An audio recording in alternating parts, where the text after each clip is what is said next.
The wind on Caldrath did not move like weather, it moved like memory, across the plains of broken obsidian and pale bioluminescent dust. The atmosphere rolled in long, slow waves, carrying with it the low, distant hum of ancient machines buried beneath the planet's crust. Every gust sounded like a whisper passing through the bones of a dead civilization. A soft and endless lamentation for something that had been lost so long ago that even its name had eroded into static. Evan.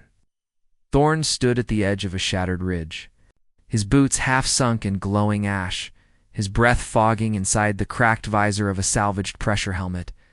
Above him, the sky burned in layered hues of violet and copper, streaked by distant orbital debris remnants of wars that no one remembered. Drifting endlessly around a world that refused to forget, he had been walking for 14 days.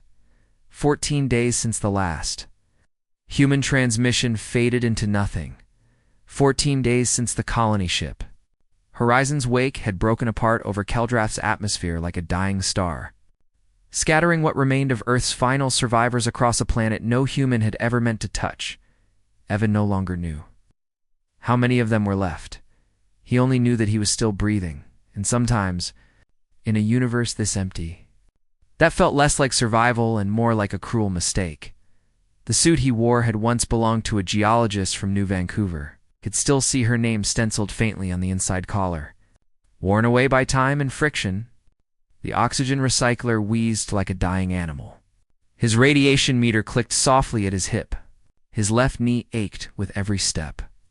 A reminder of a crash landing he'd barely crawled out of, and yet he kept moving because stopping meant listening, and listening meant remembering. The ground sloped downward into a valley of twisted metallic spires, ruins of some ancient alien structure that had long since collapsed into itself. Between them lay a wide stretch of pale dust that shimmered with faint blue light, as if the soil itself remembered stars it had once touched. That was when he heard it, Sound that did not belong to the wind. It was sharp, brief, and unmistakably artificial, a narrowband energy spike, cutting through the background radiation. Like a knife through fog, Evan froze. His hand went instinctively to the battered pulse pistol at his hip. It was nearly out of charge.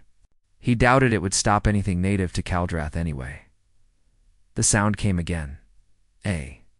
Signal, weak, intermittent. Alien, his suit's audio filters struggled to isolate it. But even through the static, Evan felt something stir in his chest that he hadn't felt in weeks. Hope. He activated his scanner and turned slowly, triangulating the source. The signal was coming from beyond the valley. Near the ruins, near something old, something still alive. The valley floor was treacherous.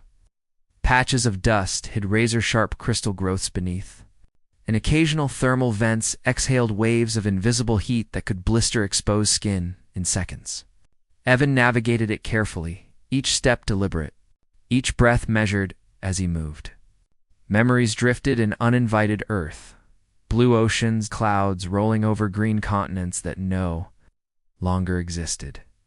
Humanity had not been destroyed by a single war or a single disaster.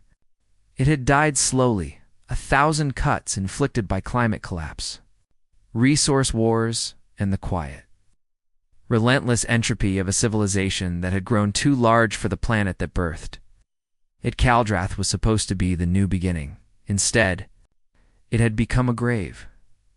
The ruins loomed larger as he approached towering arches of alien alloy, their surfaces etched with patterns that glowed faintly in response to his proximity. The air here was warmer, charged with low-level electromagnetic fields that made the fine hairs on his arms stand on end. The signal was stronger now, and underneath it, a voice not human, but unmistakably alive.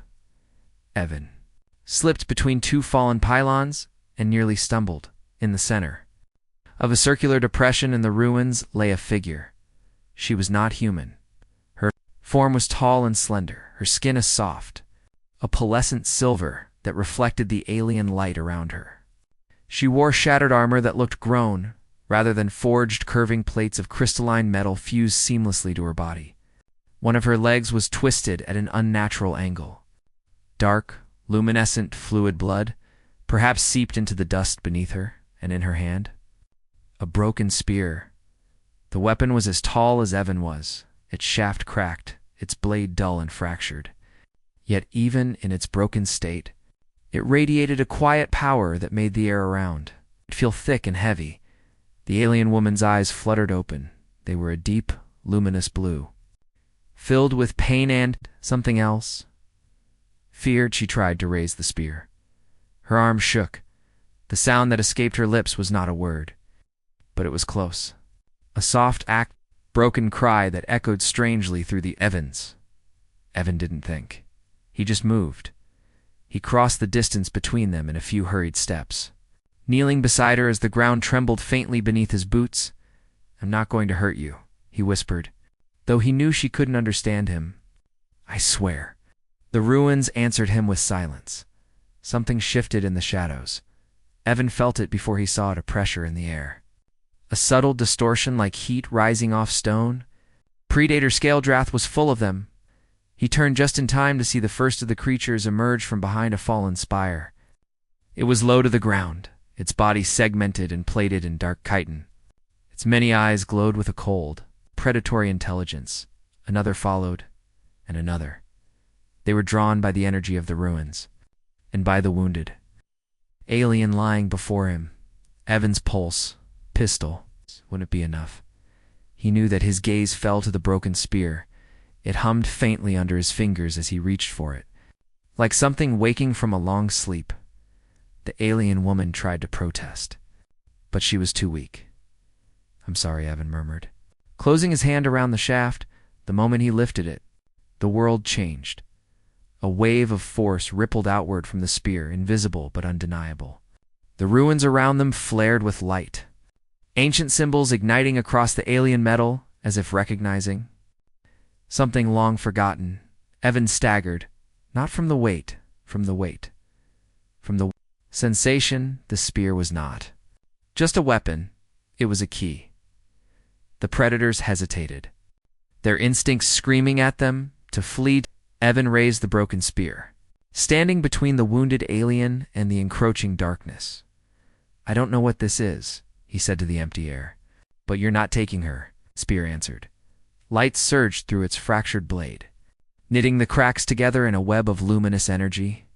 The air vibrated with power older than human history. The creatures attacked anyway. Evan didn't remember how he moved. He only remembered the feeling of the spear guiding his hands, of ancient reflexes flowing through him, as if his body had suddenly become a conduit for something far greater than himself. When it was over, the predators lay scattered across the glowing dust, their bodies dissolving into wisps of dark energy. The ruins fell silent once more. Evan stood there, shaking, the spear still humming in his grip. Behind him, the alien woman stared, not with fear, with awe. "You have invoked the law," she whispered, her voice now clear despite the pain. Her language was not one Evan had ever heard, yet the spear translated it inside his mind, its meaning unfolding like a dream he somehow understood. "You are bound." Evan turned slowly. "What law?" he asked, his voice barely steady. Her gaze softened. "The law of the chosen." And in that moment, on a dead world beneath a dying sky, Evan Thorne realized that by raising a broken spear to defend a stranger, he had changed the fate of two civilizations.